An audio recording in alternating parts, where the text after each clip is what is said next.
You've been on this journey of life a little bit longer than myself and the current young adults. Any words of wisdom? Not too much longer. Any words of wisdom or advice to the current young adults? Yeah, that's a good question. I think I've got a primary and secondary, just like the first question. But my primary piece of advice is this, and that is, wherever you are, to really stay in that moment. I think today's world and society, it really begs for people who are going to be present people. And it really yearns for people that are going to be true. And so what I have found is that people who connect with me the most are those persons that can really be in the present moment. That are not thinking over here or over there. And you kind of know that. I mean, you know people that are like that. When you're talking to them, their mind, you can tell, is somewhere else. They may even physically be looking somewhere else. They might be checking their iPod. They might be checking Twitter, Facebook, or whatever it is. They might be texting. And you really don't have their full attention. And I think for a lot of persons, the reason why we can't give people our attention fully is because we're not mindful and present to our own attention. And so what I would really encourage young adults now is to continue to work on being fully present wherever you are.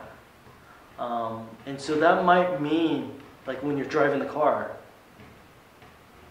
just be present in that moment of driving the car. Like, don't be thinking about 5 million other things. You know, maybe turn down your stereo so that you can thinking about being in the car, right? Or when you're with somebody, you might simply say, I'm going to be fully in this present moment right now.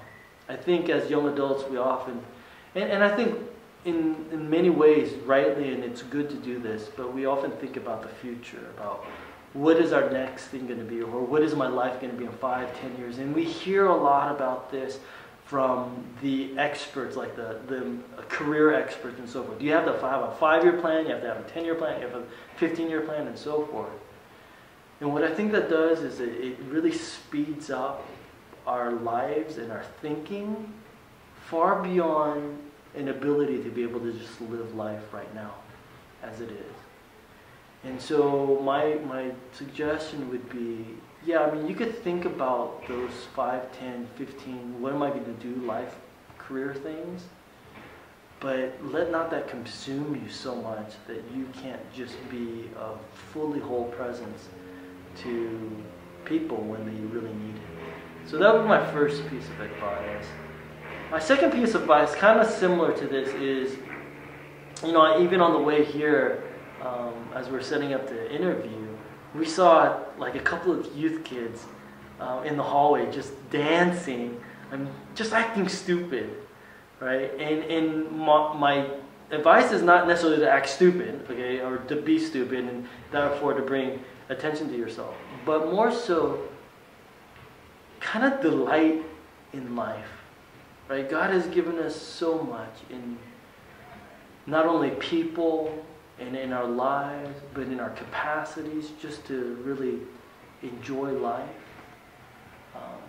My suggestion would be to find different ways where you can really soak in the goodness of God and the joy of life in different ways. And if that means like closing the door to your room and then turning on the music real loudly and dancing away, even if you're not a good dancer like me, right? Just dancing away and being kind of foolish that way, so that it kind of brings out the lighter side of life.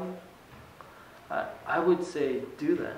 You know, find different ways where you can enjoy life. I surrender completely, my strength and